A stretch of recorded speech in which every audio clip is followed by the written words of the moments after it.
요한복음 6장 14절에서 15절 말씀 같이 읽겠습니다. 그 사람들이 예수께서 행하신 이 표적을 보고 말하되 이는 참으로 세상에 오실 그 선지자라 하더라. 그러므로 예수께서 그들이 와서 자기를 억지로 붙들어 임금으로 삼으려는 줄 아시고 다시 혼자 산으로 떠나 가시니라. 아멘. 유대인들은요, 예수님이 오병이어의 기적을 행하는 것을 보고 이분이야말로 세상에 오실 그 선지자가 맞구나 라고 생각을 한 겁니다. 한번 생각을 해보세요. 어린이 도시락만한 그 조그만 그 도시락 하나 가지고 남자만 5,000명을 먹였다는 것은 엄청난 기적이잖아요. 자기들이 원하는 분이 오신 거예요. 우리가 기대했던 분이 드디어 나타난 거예요. 그래서 그 예수님을 억지로 붙들어다가 왕 삼으려고, 임금 삼으려고 했던 거죠. 오늘 본문에서 유대인들이 그토록 기다렸던 그 선지자가 누굴까요? 그 선지자는 새로 올 모세입니다. 신명기 18장 15절에 보면 같이 읽읍시다. 내 하나님 여호와께서 너희 가운데 내 형제 중에서 너를 위하여 나와 같은 선지자 하나를 일으키시리니 너희는 그의 말을 들을지니라. 이 신명기는요, 모세의 고별 설교이며 마지막 유언과 같은 책입니다. 거기서 한 이야기는 나와 같은 선지자 하나를 일으켜 세울 테니까 그 선지자가 오면 그 말 잘 좀 들어라 라고 마지막 유언을 하는 거예요. 왜냐하면 이스라엘 백성들은 모세의 말을 듣지 않았거든요. 근데 예수님이 모세와 같은 그 선지자라고 유대인들이 생각을 한 거예요. 그래서 억지로 임금을 만들려고 하니까 예수님이 산으로 도망가셨어요. 왜냐하면 유대인들이 생각했던 그 선지자와 예수님이 오신 이유가 전혀 다르기 때문에 그래요. 오늘 이걸 이해하는 것이 오늘 본문의 핵심입니다. 이스라엘 백성들이 원한 그 선지자는 누굴까요? 애굽에서 노예 생활을 탈출시켜준 민족의 지도자 같은 사람을 원했던 거예요. 노예 생활하고 있던 자들을 탈출시켜준 사람이 이스라엘 백성들의 눈앞에서는 모세잖아요. 마찬가지로 지금 유대인들의 입장에서도 노예 생활이나 별반 차이가 없는 로마의 식민지 생활을 하고 있거든요. 그러니까 여기서 탈출시켜줄 능력 있는 정치적인 군사적인 지도자가 필요한 거예요. 우리에게 왕이 필요하다고 생각을 했던 거예요.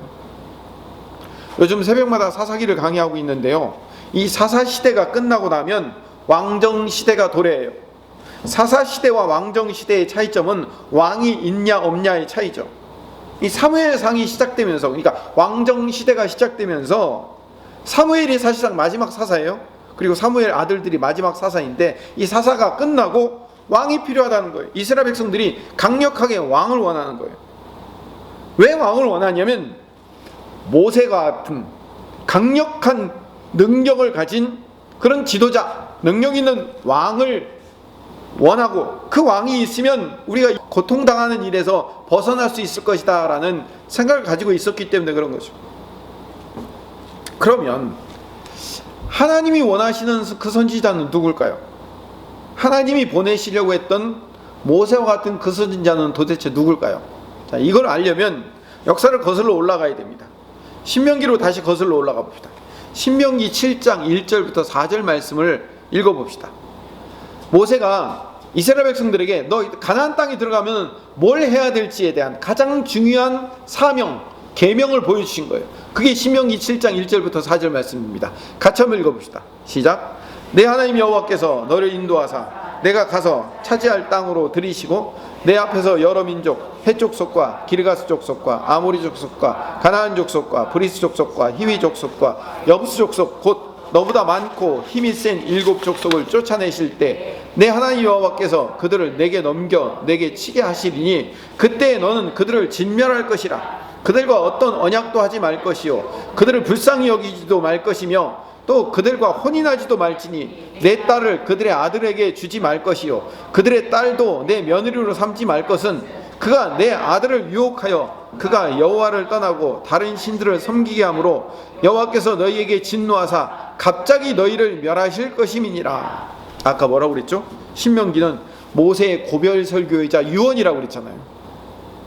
지금 무슨 유언을 한 거예요? 너희 가나안 땅에 하나님이 너희들을 들어가게 하실 텐데 그 땅에 들어가서 해야 될 가장 첫 번째이자 가장 중요한 사명이 뭐냐면 그 땅 백성들 쫓아내라는 거예요. 2절에 보면 내 하나님 여호와께서 그들을 내게 넘겨 내게 치게 하시리니, 하나님이 치게 만드신, 하나님이 쫓아내게 만드신다는 거예요. 그때 너는 그들을 진멸할 것이라. 이 가나안 백성들을 누가 쫓아내신다고요? 하나님의 힘으로 쫓아내고 너희들은 그냥 나의 도구로 사용할 테니까 가서 쫓아내기만 하면 다 돼. 내가 다 도와주고 내가 다 해줄 테니까 너희들은 가서 하나님 신용만 해. 그럼 내가 다 해줄게 라고 말씀하는 거예요. 그러니까 중요한 것은 가나안 백성들 다 쫓아내는 것. 이게 뭐예요? 이게 가나안 땅에서 이스라엘 백성들이 해야 될 사명인 거예요. 그럼 왜 그 백성들 쫓아내라고 할까요? 하나님이 이렇게 강력하게 요구하시는 이유는 가나안 땅 백성들이 가지고 있는 그 우상과 그 우상 문화와 절대로 혼합되거나 융화되어서는 안 되기 때문에 그런 거예요. 중요한 건 그거예요. 우리가 세상과 가까이 가지고 세상과 구별되어 살아야 되는 이유는 이 세상의 문화에 동화되다 보면 세상 문화에 우리가 찌들리고 밀려서 하나님을 내 인생의 왕이며 주인으로 섬기지 못하기 때문에 그런 거예요. 하나님을 섬기지 못하기 때문에 그 가나안 백성들을 쫓아내라는 거예요. 그들이 무서워서가 아니에요. 그들이 가지고 있는 우상이 무서운 거예요. 그 우상의 영향력이 무섭기 때문에 그런 거예요. 이어서 9절 10절 말씀을 읽어봅시다. 같이 읽읍시다. 그런즉 너는 알라 오직 내 하나님 여호와는 하나님이시요 신실하신 하나님이시라. 그를 사랑하고 그의 계명을 지키는 자에게는 천대까지 그의 언약을 이행하시며 인애를 베푸시되 그를 미워하는 자에게는 당장에 보응하여 멸하시나니 여호와는 자기를 미워하는 자에게 지체하지 아니하시고 당장에 그에게 보응하시느니라. 지금 9절에 그의 계명을 지키는 자에게는 이라고 해서 계명을 지키는데 누구의 계명을 지켜야 되는 거예요? 어떤 계명을 지키는 거예요? 613개의 계명 전체를 다 지키는 게 아니라 어떤 계명? 그 백성을 가나안 땅에 들어가면 쫓아내라는 계명이에요. 지금 연결되어 있단 말이에요. 이 얘기가 다른 얘기가 아니에요. 앞에 1절부터 4절까지는 너 가나안 땅에 들어가면 내가 도와줄 테니까 반드시 쫓아내. 이게 1절부터 4절의 이야기예요. 그 다음에 쭉쭉 내려와서 9절부터 제가 시간이 없어서 가운데를 그냥 생략한 거예요. 9절 10절 이야기가 그 계명이 뭐라고요? 그 땅에 백성들을 쫓아내야 된다라는 그 언약, 그 계명을 지키는 자는 하나님이 천대까지 은혜를 베푸신대요. 근데 그 계명 안 지키면 10절에 뭐라고 해요? 보응하시겠다는 거예요. 반드시 심판하시겠다는 거예요. 그를 미워하는 자에게, 하나님을 왜 미워할까요? 우상을 드리고요, 우상의 문화에 휩쓸려 들어가서 우상을 섬기다 보면 반드시 하나님을 어떻게 돼요? 미워하고 하나님을 멸시하여 하나님을 뒷방 늙은이 취급할 수밖에 없게 되는 거예요. 그렇게 되면 하나님이 당장에 보응하시겠다는 거예요. 그게 성경의 이야기예요. 그럼 제가 늘 말씀드리는 성경은 문맥을 따라 읽어야 된다고요. 자, 그러면 모세가 신명기 마지막 고별 설교이자 유언을 통해서 요구했던 내용이 뭐라고요? 가나안 땅 들어가면 제일 먼저 그 땅 백성들 쫓아내라. 왜 쫓아내야 되느냐? 그 땅 백성들과 같이 살게 되면 그 땅 백성들의 우상과 그 우상의 문화에 같이 녹아들어서 하나님 나중에 섬기지 않게 될 거기 때문에 그렇다라고 미리 얘기하는 거예요. 미리 앞을 보고 얘기해 주는 거예요. 이게 예언이에요. 사사기로 넘어와서, 사사기는 뭐예요? 여호수아를 통해서, 모세가 죽고 여호수아를 통해서 이제 요단강을 건너가서 여리고성 무너뜨리고 남방연합국 북방연합국 무너뜨리고 이제 가나안 땅을 차지했어요. 그 땅에 살면서 이제 어떻게 돼요? 각 지파별로 나누어진 땅에서 그 땅 백성들을 하나도 남김없이 철저히 다 내보내야 돼요. 죽여야 돼요. 없애야 된단 말이에요. 그게 그들의 사명이에요. 그리고 오직 하나님만 우리의 인생의 왕으로 섬기고 사는 것, 그게 이스라엘 백성들이 해야 할 일이며 그게 하나님의 나라를 이루는 길이었단 말이에요. 네, 사사기 1장 19절 말씀을 읽어봅시다. 같이 읽읍시다. 여호와께서 유다와 함께 계셨으므로 그가 산지 주민들을 쫓아내었으나 골짜기의 주민들은 철병거가 있으므로 그들을 쫓아내지 못하였으며, 여호와께서 유다와 함께 계셨기 때문에 산지 주민 쫓아냈어요. 골짜기 주민은 하나님이 함께하지 않아서 못 쫓아냈어요? 하나님이 함께하지 않아서 못 쫓아낸 게 아니라 뭐 때문에 못 쫓아냈대요? 철병거가 있어서 못 쫓아냈어요. 21절 봅시다. 시작. 베냐민 자손은 예루살렘에 거주하는 여부수 족속을 쫓아내지 못하였으므로 여부수 족속이 베냐민 자손과 함께 오늘까지 예루살렘에 거주하니. 계속해서 12지파들이 한 지파 한 지파를 소개하면서 계속 쫓아내지 못했다를 계속 설명해요. 맨 마지막 34절에 보니까 같이 읽읍시다. 아모리 족속이 단 자손을 산지로 몰아넣고 골짜기에 내려오기를 용납하지 아니하였으며. 어떻게 됐어요? 입장이 바뀌었죠. 거꾸로 됐잖아요. 단 자손이 아모리 족속을 몰아내야 되는데 거꾸로 이제는 아모리 족속이 단 지파를 어떻게 해요? 산지로 몰아넣고 골짜기로 아래로 평지로 못 내려오게 만드는 거예요.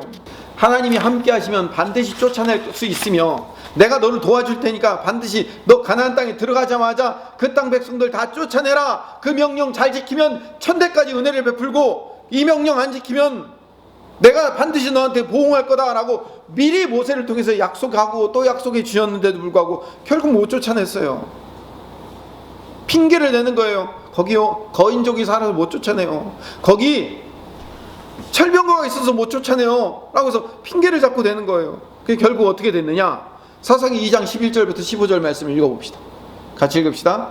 이스라엘 자손이 여호와의 목전에 악을 행하여 바알들을 섬기며 애굽 땅에서 그들을 인도하여 내신 그들의 조상들의 하나님 여호와를 버리고 다른 신들 곧 그들의 주위에 있는 백성들의 신들을 따라 그들에게 절하며 여호와를 진노하게 하였을 때 곧 그들이 여호와를 버리고 바알과 아스타롯을 섬겼으므로 여호와께서 이스라엘에게 진노하사 노력하는 자의 손에 넘겨주사 그들이 노력을 당하게 하시며 또 주위에 있는 모든 대적의 손에 팔아 넘기심에 그들이 다시는 대적을 당하지 못하였으며 그들이 어디로 가든지 여호와의 손이 그들에게 재앙을 내리시니 곧 여호와께서 말씀하신 것과 같고 여호와께서 그들에게 맹세하신 것과 같아서 그들의 괴로움이 심하였더라. 어떻게 말씀하시고 어떻게 맹세하셨다고요?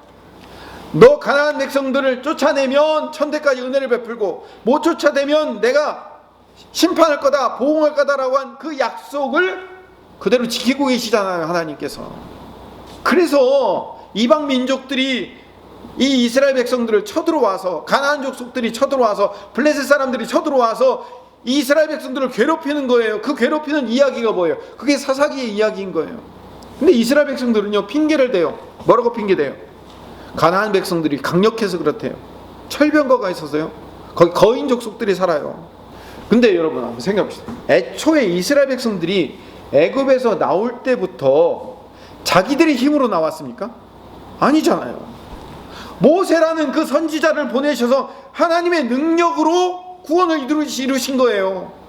홍해를 가르고 10가지 재앙을 일으켜서 그들이 나온 거지 언제 자기들의 힘으로 나왔어요?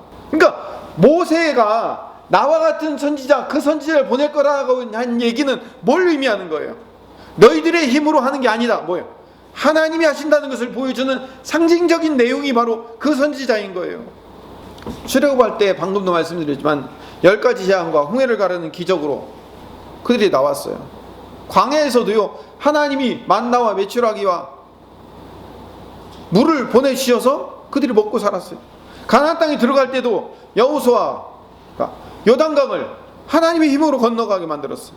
여리고성을 얻은 것도 그들이 칼 하나 뽑지 않고 화살 하나 쏘지 않고 그냥 뺑뺑 돌고 있다가 무너진 거예요. 이스라엘 백성들이 결국은 애굽에서 출발하여 가나안 땅에 정착하여 그 땅을 차지하기까지 결국 누가 했다는 것을 증명하고 있어요. 하나님이 하셨다는 것을 증명하고 있잖아요. 이스라엘 백성들이 자기들의 조상들의 과거의 역사를 들으면서 뭘 깨달아야 돼요? 아하, 하나님이 하셨구나.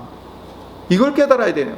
자, 그렇다면 지금 그 이스라엘 백성들이 맞닥뜨리고 있는 그 철병거를 가지고 있는 족속들, 거인족으로 구성된 그 족속들을 물리치는 것도 우리의 힘과 우리의 능력, 우리의 인구, 우리의 군사력, 우리의 무기로 가는 것이 아니라 누가 도와주셔야 된다.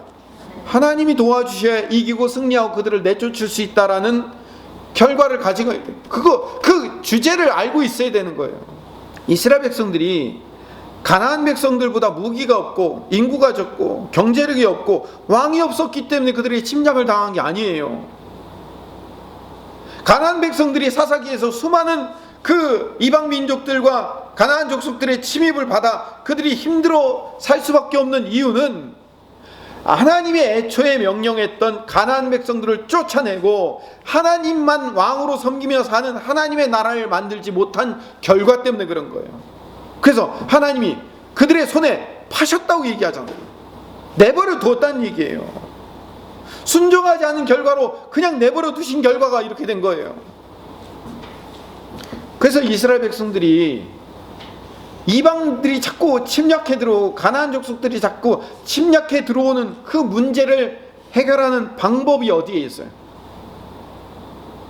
가나안 백성들보다 더 좋은 철병거를 만들어내고 더 좋은 무기를 만들고 더 군사력을 강하게 만들어서 힘을 키워서 그들을 쫓아내는 것이 아니라 그들보다 더 지도력이 뛰어나고 능력이 있는 왕을 세워서 그들을 쫓아내는 게 중요한 게 아니고 하나님과의 언약을 지키는 게 중요하다고요.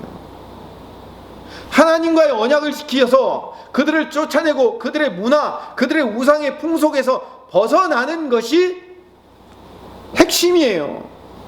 그걸 벗어나야 뭐 하는 거예요? 이방 민족의 침입에서 벗어날 수 있는 거예요. 그러니까 문제의 원인을 어디 있는지를 파악할 수 있어야 돼요. 우리가 신앙생활하면서 이 이스라엘 백성들과 나와 똑같아요. 우리가 똑같아요. 우리가 문제의 원인을 어디서 파악해야 되는지를 알아야 돼요. 이 이스라엘 백성들은요, 문제의 원인을 파악하지를 못해요. 아니, 해결책을 잘못 짚고 있어요. 하나님만 섬기고 하나님만을 왕으로 세워 그들이 하나님께로 돌아가야 문제가 해결되는데, 능력 있는 왕이 있으면 문제가 해결될 것이라고 생각하는 거예요. 여러분, 모세가 뭘 했어요? 가나안 호렙산에서 떨기나무 불꽃 가운데서 네 신을 벗어라 라니까 뭐예요? 신을 벗었죠. 신을 벗는다는 게 뭘 의미한다고요? 옛날에 고대 시대에 노예들은 신을 신었어요, 안 신었어요? 안 신었어요. 그러니까 내 신을 벗어라라는 얘기는 네 인생의 주인이 나니까 너는 내 인생의 종이 되어라, 그런 의미란 말이에요. 그렇게 자기 자아를 꺾고 모세가 거기서 하나님의 사람으로 출발해서 가나안 땅에 들어가기 전까지 모세가 했던 일이 뭐예요? 지팡이 흔드는 일 위에는 한 게 없어요. 홍해 앞에서 지팡이 흔들었어요. 10가지 재앙을 내릴 때 어떻게 했어요? 지팡이 흔들었어요. 아말렉과의 전쟁에서 뭐 했어요? 지팡이 들면 이기고 치면 내렸어요. 모세가 도대체 한 일이 뭐예요? 지팡이 드는 일. 여러분, 지팡이 드는 일 이외에는 없었다는 것은 뭘 의미하는 거예요? 모세는 하나의 상징물이에요. 누가 하신다? 하나님이 일하신다는 걸 보여주는 상징물이에요. 모세가 나와 같은 선지자 하나를 보내줄 것이다, 그의 말을 잘 들으라는 얘기가 뭘 의미한다고요? 하나님 말씀 잘 들어라, 하나님이 모든 일을 하신다는 것을 보여주는 상징이 모세와 같은 선지자를 의미하는 거예요. 근데 이스라엘 백성들은 어떻게 생각한다고요? 모세가 능력을 행해서 우리를 가나안 땅으로 데리고 왔어. 홍해를 가르고 저 놀라운 기적을 일으키고 우리가 그 땅에서 탈출해서 여기까지 왔어. 그러니까 모세와 같은 지도자가 필요해. 그런 지도자가 있으면 우리는 다시 평안하게 될 수 있어 라고 생각하는 거예요. 얼마나 원인을 잘못 파악하는 거냐고요. 이게 문제인 거예요. 모세는 하나님 아니면 안 된다는 것을 보여주기 위한 모델로 제시하고 있는데, 이스라엘 백성들은 모세와 같은 그런 능력 있는 선지자가 필요하다는 거예요. 근데 예수님이 모세처럼 애기 도시락 하나 가지고 5,000명 먹이니까 저 양반만 있으면, 저런 능력 있는 사람만 있으면 우리는 이제 더 이상 어려움 없이 살 수 있다라고 원인을 잘못 파악하고 있더라는 거죠. 이스라엘 백성들은요, 능력 있는 왕, 정치 제도, 무기를 가지고 있으면 우리가 저 백성들 쫓아낼 수 있다라고 잘못 짓고 있었던 거예요. 그래서 사사기가 끝나고 사무엘상, 이제 왕정 시대가 시작돼요. 왕정 시대가 시작되면서 이스라엘 백성들은 강력하게 왕을 요구하는 거예요. 사무엘상 8장 1절부터 7절 말씀 읽어봅시다. 같이 읽읍시다. 사무엘이 늙음에 그의 아들들을 이스라엘 사사로 삼으니 장자의 이름은 요엘이요 차자의 이름은 아비야라. 그들이 브엘세바에서 사사가 되니라. 그의 아들들이 자기 아버지의 행위를 따르지 아니하고 이익을 따라 뇌물을 받고 판결을 굽게 하니라. 이스라엘 모든 장로가 모여 라마에 있는 사무엘에게 나아가서 그에게 이르되 보소서 당신은 늙고 당신의 아들들은 당신의 행위를 따르지 아니하니 모든 나라와 같이 우리에게 왕을 세워 우리를 다스리게 하소서 한지라. 우리에게 왕을 주어 우리를 다스리게 하라 했을 때 사무엘이 그것을 기뻐하지 아니하여 여호와께 기도하며 여호와께서 사무엘에게 이르시되 백성이 내게 한 말을 다 들으라. 그는 그들이 너를 버림이 아니요 나를 버려 자기들의 왕이 되지 못하게 함이니라. 아멘. 이스라엘 백성들은요 하나님께로 돌아와야 돼요. 하나님을 자기들의 왕으로 삼아야 돼요. 그래야 사사기의 그 모든 아픔과 어려움들을 해결할 수 있어요. 근데 하나님께로 돌아오려고 하지 않고 자기들이 가는 길은 계속 가겠다는 거예요. 그러면서 고통만 당하지 않는 방법을 찾으려고 하는 거예요. 내가 갈 길은 계속 가되 내가 가는 길로 말미암아 당하는 이 고통만 해결하려고 하는 거예요. 그 해결책으로 뭘 삼는다고요? 왕을 세워달라는 거예요. 저 이방 민족들처럼. 저 이방 민족들이 강하고 셀 수 있는 이유는 그들에게 왕이 있었고 우리는 왕이 없어서 그런 거야. 그러니까 우리가 왕 주시오. 우리도 왕이 있으면 저들처럼 저렇게 강하게 살 수 있습니다 라고 말하는 거예요. 요즘은 애들을 잘 때리지 않죠. 요즘은 많이 안 때려요. 근데 저 어렸을 때만 해도 참 많이 맞고 자랐어요. 애들을 체벌하는 이유가 뭐죠? 잘못하면 그 잘못을 다시는 하지 말라는 이유로 아이들을 때리거나 체벌하거나 벌을 세우는 거예요. 만약에 여러분의 자녀가 문방구 가서 아니면 친구네 집 가갖고 남의 물건을 허락도 없이 가지고 왔다고 생각합시다. 그럼 여러분 뭐라고 얘기하겠습니까? 어이구 잘했다, 우리 집 살림 늘려줘서, 그렇게 얘기할 거예요? 아니죠. 어떻게 해야 돼요? 손바닥 내밀어, 종아리 걷어, 그래갖고 따끔하게 혼을 내야 되겠죠. 왜? 다시는 남의 물건 함부로 가져오지 못하도록 만들기 위해서. 바늘도둑이 소독된다고 문방구에 있는 거 친구의 거 아무나 말도 안 하고 슬쩍슬쩍 가져오는 거 버릇되면 나중에 큰 도둑 되니까 그렇게 하지 않게 만들려면 따끔하게 벌을 줘야 되니까 그런 차원에서라면 때려야 돼요. 반드시 체벌을 해야 된단 말이에요. 근데 애들이 자기 생일날이 됐어요. 그래서 남의 것 훔쳐오는 것을 이제 다시는 하지 말아야 되는데, 훔쳐오는 것 재밌으니까 계속 하고 싶은데 계속 하다 보면 엄마한테 맞을 수 있잖아요. 그러니까 오늘 생일 선물로 방탄조끼를 하나 사달라는 거예요. 엄마한테 아무리 맞아도 아프지 않는 방탄복을 하나 사줘서 그걸 입고 있으면 우리 엄마가 아무리 때려도 안 아프니까 내 생일 선물로 방탄 옷을 하나 사달라는 거예요. 방탄 옷을 살 게 아니라 뭘 해야 돼요? 자기의 훔쳐오는 버릇을 고쳐야지요. 이스라엘 백성들이 왕을 요구하는 이유가 바로 이거예요. 자기들이 하나님을 섬기고 살지 않는 우상 숭배하며 우상의 문화에 쩌들어 사는 그 삶을 바꾸고 고치는 것이 이 모든 문제를 해결하는 원인인데, 하나님을 왕으로 주인으로 섬기며 사는 것이 모든 문제의 해결책이고 원인인데 그건 싫은 거예요. 내 삶은 그냥 그대로 살면서 지금 이방 민족들이 쳐들어오는 것만 막고 싶은 거예요. 왜 그들이 쳐들어오고 하나님이 왜 그들의 손에 이스라엘을 붙이는지 그 원인은 모르고 이것만 막아주세요. 내게 당하고 있는 이 고통만 막아주세요 라고 얘기하고 있는 거예요. 얼마나 어리석냐고요. 초등학교 2학년 수준인 거예요. 엄마한테 안 맞으려고 방탄복 사달라는 그 수준이나 이스라엘 백성들의 수준이 똑같은 거예요. 그 수준이 내 수준하고 똑같은 거예요. 여러분, 출애굽 당시 이스라엘 백성들이 인구가 얼마였는지 아십니까? 민수기에서 세보니까 거의 한 남자 장정만 20살부터 60세 이하 되는 남자 장정, 전투에 나갈 수 있는 남자 장정만 60만 명이었어요. 그 이하, 그 이상의 남자들 또는 여자, 어린아이들 합치면 전체 인구가 250만 명에서 거의 한 300만 명까지도 바라봐요. 여러분, 고대 근동사회에서 300만 명이라는 것은요, 엄청난 숫자예요. 지금으로 얘기하면 공 하나 더 붙여도 되는 그런 숫자예요. 어마어마한 인구예요. 여러분, 애굽의 바로 왕이 왜 이 히브리 노예들을 안 내보내려고 했는지 아십니까? 이 노동력이면 피라미드 서너 개 짓는 거는 일도 아니니까요. 왕궁 서너 개 짓는 것은 일도 아니니까 이 노동력을 빼앗기기 싫은 거예요. 그래서 그렇게 안 보내려고 했던 거예요. 이스라엘 백성들은요, 250만 명에서 300만이라는 엄청난 노동력과 그리고 60만 장정이라는 군사력을 가지고 있었어요. 근데 여러분, 그런 노동력과 그런 군사력을 가지고 애굽을 자기들의 힘으로 탈출했습니까? 아니죠. 그럼 그 군사력과 노동력을 가지고 자기들의 힘으로 가나안 땅에 들어갔습니까? 아니잖아요. 그들은요, 그 엄청난 군사력과 노동력을 가지고 있었음에도 불구하고 자기들의 힘으로는 제대로 한 일이 하나도 없어요. 광야에서 아말렉과 전투할 때도 자기들이 전투를 한다고 했지만 사실 어떻게 했어요? 모세가 손을 들어야 이기죠. 모세가 손을 내려야 지는 거예요.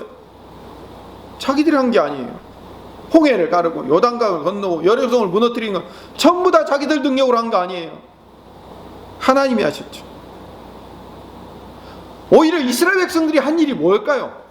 이스라엘 백성들이 애굽에서부터 가나안 땅까지 그들이 한 일을 한번 조목조목 살펴봅시다. 뭘 했어요? 출발할 때 홍해 앞에 서고 뒤에는 애국 군대가 쫓아오고 앞에는 홍해가 있으니까 그들이 뭘 얘기했어요? 소리 지른 것밖에 없어요. 으악! 하고 우리 살려달라고. 네 말 믿고 쫓아왔다가 우리가 여기서 죽는다고 비명 지르고 소리 지른 것밖에 없어요. 광야에 들어가서 한 일이 뭐죠? 물 없다고 소리 지르고 양식 없다고 원망하고 불평하고 물려 죽고 가데스 바네아 앞에서 가나안 땅 이제 들어가라. 정탐구 보냈더니 그 땅은 들어갈 땅이 못 된다고 얘기하니까 못 들어가겠다고 얘기하고, 그럼 들어가지 마라 그러니까 아니 그럼 들어가겠다고 얘기하고, 청개구리 노릇하다가 다 전쟁에서 지고 쫓겨나서 호르몬까지 도망가고, 부족하고 없을 때는 하나님을 원망하고 모세를 원망하다 이제 배가 좀 부르고 찰만하다 싶으면 왜 모세만 지도자가 돼야 돼? 우리도 지도자가 돼야지 라고 하나님의 그 지도력을 하나님의 지도력 앞에서 반항하다가 코라 자손들은 땅에 꺼져 묻히고 말아요. 이스라엘 백성들이 애굽에서 출발해서 가나안 땅 들어올 때까지 거의 모세 편을 들거나 하나님 편이 되어 산 일이 거의 없어요. 여러분, 구약에서 이 성경을 통해서 이스라엘 백성들의 이야기를 우리에게 들려주시는 이유는 뭘까요? 왜 이걸 들려주실까요? 이 이스라엘 백성들의 이야기는 우리와 전혀 상관없는 사람들의 이야기가 아니에요. 이 이스라엘 백성들의 이야기는 누구의 이야기예요? 나의 이야기예요. 나의 이야기. 내가 이렇게 말 안 듣는 사람이에요. 이스라엘 백성들은 말 안 들었는데 나는 말 잘 듣고 있는 거 아니에요.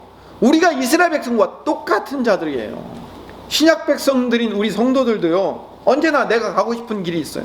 내가 하고 싶은 일이 있고요, 내가 하고 싶은 일을 도와주고 그 필요를 채워줄 능력 있는 어떤 존재가 필요한 거지, 내가 섬길 왕이 필요한 건 아니란 말이에요. 그렇지 않아요? 우리 솔직히 한번 생각해 봅시다. 까놓고 얘기해 봅시다. 나의 필요를 채워줄 능력 있는 왕이 필요한 거지, 내가 섬기며 따라가야 될 내 인생의 주인이 필요한 건 아니잖아요. 그래서 성경은요, 이스라엘 백성들에게 요구하고 있는 거나 시대 유대인들이 요구하고 있는 거나 우리 신약 백성들인 우리 성도들이 요구하고 있는 게 동일하다는 것을 보여주고 있는 거예요. 나의 필요와 나의 문제를 해결해 줄 신을 요구하지 말고 무슨 일이든지 주님의 뜻과 방법대로 내가 따라가야 될 주인이며 왕이신 하나님이 우리는 필요해야 되는 거예요. 그래서 우리는 우리의 인생의 왕이신 분에게 이렇게 기도해야 돼요. 하나님, 내가 어떻게 살아야 되겠습니까? 어떤 길로 가야 되겠습니까? 주님의 뜻이 무엇입니까? 라고 주님의 뜻을 묻고 보고 따라가야 되는 거예요. 그래야 그분이 내 인생의 주인이며 왕이잖아요. 예수님이 제자들에게 기도를 가르쳐 주셨어요. 그 기도의 이름이 뭐죠? 주기도문이에요. 여러분, 주기도문에서 가운데 기도라는 말을 빼면 뭐가 돼요? 주문이 돼버려요. 우리는 주기도문을 주문처럼 외우고 있어요. 여러분, 주기도문의 핵심이 뭔지 아십니까? 주기도문의 핵심은 아버지의 이름과 아버지의 나라와 아버지의 뜻이 이루어지기를 기도하라는 거예요. 여러분, 주기도문의 반 이상이 뭐예요? 하나님 아버지의 이름이 높여지고 하나님 아버지의 나라가 이 땅에 내 삶을 통해서 이루어지며 아버지의 뜻이 나를 통하여 나의 가정과 나의 직업과 내 삶을 통해서 이루어지기를 기도해야 되는 것. 그게 예수님이 우리에게 가르친 기도예요. 그렇게 하나님의 이름과 하나님의 나라와 하나님의 뜻이 이루어지기 위해 살기 위해서는 나에게 욕심을 부릴 만큼 많은 것이 필요하지도 않고 적어서 도둑질할 만큼 너무 적은 것도 있으면 안 되기 때문에 일용할 양식을 구하는 거예요. 그래서 일용할 양식이 뭐예요? 적당한, 내 삶에 필요한 적당한 것을, 아버지가 우리를 용서해 준 것처럼 우리도 늘 우리 이웃을 용서해 주며 살아야 돼요. 우리 인간은 연약하기 때문에 언제든지 시험에 빠지고 악에 빠질 수 있기 때문에 내가 시험에 빠지고 악에 빠지지 않도록 늘 경각심을 가지고 기도해라. 이게 주기도문의 얘기예요. 내가 원하는 바 내 삶의 목적을 놓고 그 목적이 이루어지기를 위해서 기도하는 내용은 주님이 가르쳐 주신 적이 없어요. 나는 하나님을 내 인생의 왕이신 나의 하나님, 우리가 왕이신 하나님을 네 곡이나 우리가 찬송을 부르는데도 불구하고 하나님을 내 인생의 왕으로 섬기는 것이 아니라 내 필요를 채워줄 능력 있는 왕을 필요로 하는 것 뿐이에요. 알라딘의 아슬램프의 지니가 필요한 거지, 내 인생을 온전히 맡기고 따라갈 내 인생의 주인으로서의 왕이 필요한 건 아니랬단 말이에요. 다시 요한복음 본문으로 돌아가서 오병이어의 그 놀라운 사건을 보고 예수님을 억지로 왕으로 세우려는 이 유대인들의 심보는 뭐예요? 어떻게 하면 우리가 하나님의 영광을 위해 하나님의 뜻대로 살 수 있습니까?를 묻는 게 아니잖아요. 저분만 우리의 왕으로 삼으면, 저분이 모세가 얘기했던 그 놀라운 능력 있는 분이니까 저 능력을 가지고 우리를 배부르고 등 따스게 만들고 이 로마의 식민지라는 이 고통의 과정을 해결하게 만들 것이다 라는 기대감, 그거 이외에는 이상도 이하도 없었던 거예요. 하나님을 아버지라고 부르면서 주인으로 섬기진 않아요. 내가 원하는 일을 해결해 줄 전주가 필요한 거지 하나님을 내 인생의 주님으로 섬기려고 하진 않는단 말이에요. 오늘 말씀을 정리합시다. 그래서 우리가 기도하는 데는요, 우리 기도 제목을 정하고 우리가 간구하며 기도하는 이 기도는요, 하나님이 내 인생을 통해서 어떤 일을 하기를 원하는지를 묻고 기도하는 것이 우리의 기도의 핵심인 거예요. 내가 정해놓고 하나님이 그대로 이루어지기를 기도하지 마십시오. 이걸 닫힌 기도라고 얘기합니다. 하나님, 지금 내가 이 문제가 있어요. 이 문제 해결해 주세요. 여기 이런 문제가 있어요. 이 문제 해결해 주세요. 앞으로 이렇게 돼야 됩니다. 이렇게 해주세요. 이 문제는 이렇게 해결해 주시고 이 문제는 이렇게 해결해 주시니까 이게 필요하니까 이걸 주시고, 하나님 이렇게 살아야 되니까 하나님 이걸 주세요 라고 하나님 앞에 대놓고 요구를 하고 있는 거예요. 지금 누가 주인이에요? 누가 왕이냐고요? 여러분 인생에 하나님이 진짜 왕 맞아요? 젊은 아이들 말에 따르면 답정너라고 있죠. 답정너가 뭔지 아세요? 답은 이미 정해져 있으니까 너는 그 답만 얘기해, 이거예요. 그게 답정너예요. 하나님께 답정너를 요구하는 거예요. 내가 정한 내 계획에 따라 하나님 따라와 주시오. 내가 가고 있는 내 이 길과 방향에 하나님은 들러리가 되어서 문제가 되고 어려운 일들만 해결해 주시고, 하나님 저 뒷방에 가 계시다가 어려울 때만 찾아와서 문제만 해결해 주시고 다시 제자리로 돌아가 계십시오. 내 인생 방해하지 마시고. 그게 우리가 하나님을 대하는 자세인 거죠. 하나님이 우리의 왕이 되셔야 돼요. 모든 문제의 원인은 내 이 문제가 해결되는 것이 문제가 아니라 하나님이 내 인생의 왕이 되시며 주인이 되지 못한 결과로 말미암은 결과들일 뿐인 거예요. 다시 원인으로 돌아가야 돼요. 저는요 2년 동안 정답을 가지고 기도를 했어요. 2년 동안 우리가 코로나를 겪었잖아요. 하나님, 이 코로나 속히 멈춰주시고 우리 교회가 좀 빨리 회복되게 해주세요. 코로나 이전으로 다시 돌아가서 빨리 회복되게 해주세요. 우리 가정이 빨리 바뀌고 변화되게 해주세요. 우리 사회가 빨리 회복되게 해주시옵소서. 나는 답을 있잖아요. 내 답이 있잖아요. 그렇죠? 내 답은 뭐예요? 빨리 회복되는 것, 속히 제자리로 돌아가는 것. 그게 저의 답이에요. 그 답을 놓고 기도하는 거예요. 여러분, 2년을 기도하면 응답해 주셔야죠. 2년을 기도한 결과가 뭐예요? 어제 보니까 김포는 500명이 넘었어요. 이제 하루에 3만 명이 넘게 됐어요.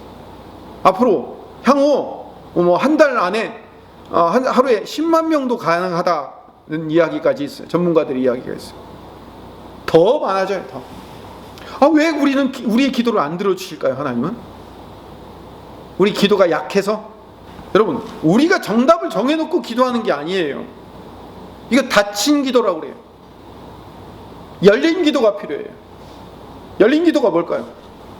우리가 정한 답이 아니라, 주님, 이 코로나라는 상황을 우리에게 주셨는데 이 힘들고 어려운 상황 가운데 하나님 어떻게 살아야 되죠? 이 어려운 고난의 과정을 어떻게 이기며 극복해야죠? 이 상황 속에서도 성도들을, 가정을, 이 나라를 어떻게 회복시키는 과정 가운데서 내가 사용되어야 되죠? 하나님 앞에 물어야죠. 우리 삶의 모든 문제가 그래요. 우리 삶의 모든 문제가 내가 답을 정해놓고 하나님 앞에 요구만 하고 있는 거예요. 이제 우리 멈춥시다. 그런 차원에서의 우리의 기도를 멈추고 우리 새로운 차원의 기도로 들어가야 됩니다. 열린 기도를 해야 돼요. 그렇다고 우리가 우리의 문제를 해결하기 위해서 기도할 필요가 없다는 얘기가 아닙니다. 기도해야 되죠. 그러나 중요한 것은 하나님이 왜 이런 상황을 우리에게 허락하셨으며 이 상황 가운데 우리가 어떻게 살기를 원하십니까를 기도하며, 이 상황 중에서라도 하나님이 나에게 필요한 것이 무엇이며 뭘 어떻게 살아야 가는 것이 이 상황 속에서도 하나님의 나라와 하나님의 이름이 높여지며 하나님의 영광이 드러나는 삶을 살겠습니까를 물으며 그 길로 가는 것. 그게 뭐예요? 하나님을 왕으로 섬기는 거예요. 나는요, 그 구약시대 이스라엘 백성들처럼, 사사기 시대 이스라엘 백성들처럼, 예수님 시대 유대인들처럼 하나님의 뜻을 찾는 게 아니라 늘 내가 원하는 정답을 가지고 그 원하는 정답을 이루어질 모세와 같은 그 능력 있는 그 어떤 분을 찾아 헤맨 거예요. 정해진 여러분의 답을 놓고 기도하지 말고 열린 마음을 가지고 기도합시다. 내 마음을 열어놓고 주님 뜻을 구합시다. 주님 어떻게 살아야 됩니까? 그래서 주님의 뜻을 구한다는 것은 내 마음의 결정과 생각과 의지를 내려놓는 거예요. 주님의 뜻대로 가기를, 그 방향을 주님께 맡기고 열어놓는 것. 그게 우리에게 필요합니다. 그때 하나님이 우리의 왕 되시는 겁니다. 하나님이 우리의 왕 되신다는 얘기는 바로 그런 의미입니다. 내 인생을 하나님께 맡겨야 됩니다. 내가 내 인생을 끌고 주관하고 사는 게 아니에요. 하나님께 내 인생을 맡기는 것이, 그것이 필요하다는 사실을 깨닫고 오늘 우리 찬송하시면서 함께 같이 기도합시다. 하나님, 지금까지는 내가 주인이 되어서 기도했습니다. 근데 이제는 하나님이 주인이 되어 하나님의 뜻을 묻고 가는 기도가 되게 해달라고 우리 함께 찬송하고 기도합시다.